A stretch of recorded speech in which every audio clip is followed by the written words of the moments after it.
Good evening Manish. मुझे लग रहा है कि देखिए बाजार में अभी भी का जो ट्रेंड है वो वोलेटाइल रहेगा। पहली बात तो एफआईएस की लिक्विडिटी अभी भी नेगेटिव है, हम लगातार देख रहे हैं कि बिकवाली बड़ी मात्रा में हो रही है। दूसरी बात, इंटरेस्ट रेट्स का जो सिनारियो है वो अभी भी लग रहा है कि कम से कम एक दो क्वार्टर्स के लिए लंबा रहेगा।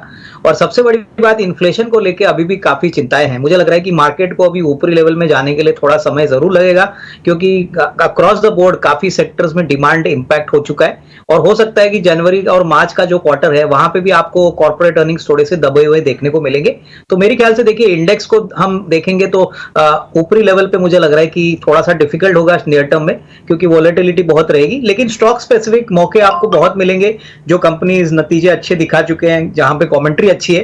तो मेरे ख्याल से मैं निवेशकों को यही कहूंगा कि आप स्टॉक स्पेसिफिक रवैया अपनाइए। इंडेक्स हो सकता है कि आने वाले दिनों में थोड़ी सी वॉलेटिलिटी और थोड़ा सा डाउनवर्ड ट्रेंड दिखाए, क्योंकि अभी भी लिक्विडिटी कम है और मार्केट में ऊपरी लेवल जाने के लिए ऐसा कोई शॉर्ट टर्म में कोई बड़ा ट्रिगर दिख नहीं रहा है। मुझे लग रहा है कि एंटायर पॉलिएस्टर पैकेजिंग फिल्म जो सेक्टर है वो बहुत चैलेंजिंग टाइम से गुजर रहा है। पहले तो डिमांड कम हो चुकी है, दूसरा रॉ मटेरियल के खर्चे बढ़ गए और मुझे लग रहा है कि पॉलीप्लेक्स, जिनका not only domestic but Thailand में भी जो यूनिट है, उनके लिए दिक्कत यही है कि डिमांड कम होने के कारण उनका जो पिछले एक दो क्वार्टर का परफॉर्मेंस है वो बहुत ही खराब आ चुका है। ऐसा लग तो नहीं रहा है कि अगले एक या दो क्वार्टर्स के लिए कोई इंप्रूवमेंट आएगी।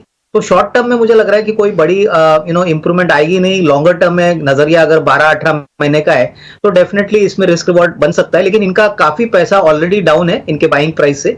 तो मैं इनको सुझाव दूंगा कि अगर ये कोई दूसरे स्टॉक में कन्वर्ट करते हैं, जैसे कि कमिंस है, उसके बाद एलएनटी है, मुझे लग रहा है कि देखिए जो सेक्टर अभी तेजी से चल रहा है और जहां पे ग्रोथ मोमेंटम विजिबल दिख रहा है वहां पे पैसा लगाना चाहिए, क्योंकि आधा ऑलमोस्ट इनका इन्वेस्टमेंट हो चुका है। तो ये स्विच करे तो मुझे लग रहा है कि रिस्क रिवॉर्ड शायद अच्छा बनेगा और उनका जो लॉस है वो रिकवर हो सकता है अगले 12-15 महीने।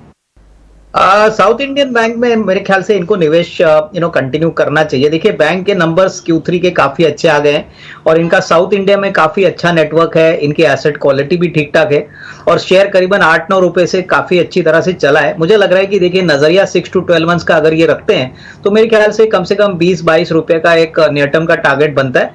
ये थोड़ा सा स्लो मूवर स्टॉक जरूर है, लेकिन इस लेवल से मुझे लग रहा है कि अगर ये साल भर का नजरिया लेते हैं तो रिस्क रिवॉर्ड अच्छा होना चाहिए, तो यहाँ पे होल्ड करने की राय। देखिए पहली बात तो मनीष, मुझे लग रहा है कि ये सरकारी बैंक जो है वो सारे पब्लिक सेक्टर बैंक्स को हम देखें तो उसके मुकाबले में काफी सिग्निफिकेंटली अंडर परफॉर्म कर चुका है। इनफैक्ट तीसरे तिमाही के जो नंबर आ गए तो इनका नंबर दूसरे सरकारी बैंक्स के मुकाबले में काफी वीक था। दूसरी बात, इन्होंने ऊपरी लेवल पे 57 पे काफी बड़ी क्वांटिटी ली है। तो मैं इनको यही कहूंगा कि नजरिया कम से कम 12 से 15 महीने का रखिए और यहाँ से डेफिनेटली इनको रिस्क रिवॉर्ड अच्छा मिल सकता है, क्योंकि क्रेडिट ग्रोथ अभी भी 15-16% है। बैंक अपने एसेट क्वालिटी पे फोकस कर रही है। तो जिस प्रकार का माहौल है मुझे लग रहा है कि उनको 65-70 का एक बार टारगेट मिले तो इसमें डेफिनेटली थोड़ा मुनाफा वसूली करे, बट डेफिनेटली 12 से 15 महीने का टाइम फ्रेम दे, क्योंकि इसी दौरान उनको अच्छा रिस्क रिवॉर्ड मिलने की अपेक्षा रहेगी। लग रहा है कि लॉन्गर टर्म में हैरिसन मलयालम में अच्छा पैसा बन सकता है, लेकिन आपको ये भी बात देखनी है कि पीक लेवल पे जो नेचुरल रबर के प्राइसेस है वो घटे हैं और जब प्राइसेस घटते हैं रबर के तो डेफिनेटली कंपनी को थोड़ा बहुत प्रॉब्लम हो जाती है। बट डेफिनेटली अगर नजरिया कम से कम साल 1.5 साल का है तो काफी कम ऐसी कंपनीज है जो रबर प्लांटेशंस में मार्केट में लिस्टेड है।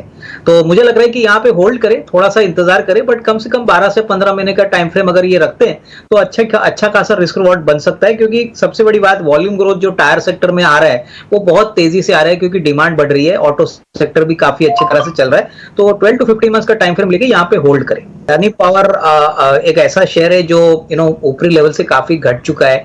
सारे अडानी ग्रुप कंपनीज का जो मसला है वो ये है कि अभी ग्रुप पूरी तरह से कॉन्फिडेंस बिल्डिंग कर रही है।